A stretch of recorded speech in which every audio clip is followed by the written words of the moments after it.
చేసాము, మెమోరాండం ఇచ్చాము. దీని మీద నేను అంతర్గత రోడ్ల గురించి ఇవాళ మాట్లాడటం ఉద్దేశం కాదు. ప్రధాన రహదారి అయినటువంటి ఈ రహదారి మీద మరణాలు సంభవిస్తా ఉన్నాయి. ఎందుకు మీకు అంటే మనసులు తెచ్చిపోతున్నా లెక్కలేదు. కాంట్రాక్టర్లు ఇచ్చే కమిషన్లే మీకు ముఖ్యమా? ప్రజల పాలనలు ఏమి పట్టించుకోరా అంటే అడిగేవాడు లేడు అనేదే కదా. అందుకోసమే బాధ్యత కలిగినటువంటి సిపిఎం పార్టీ ఇవాళ రాజకీయాలు అని అంటే ప్రజల కోసం చేయాలి, సంక్షేమం కోసం చేయాలి, అభివృద్ధి కోసం చేయాలి. మరి మీరు చేసే రాజకీయాలు ఏంటి? మీ జేబులు నింపుకోవడానికి చేస్తారా? కాంట్రాక్టర్ డబ్బులు తీసుకొని చేయడం చేస్తారా?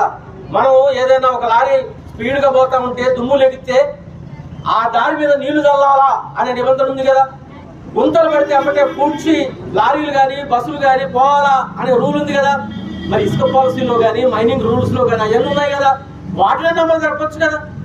ప్రభుత్వానికి ఇసుక టెండర్ల వల్ల కమిషన్ రావచ్చు, కానీ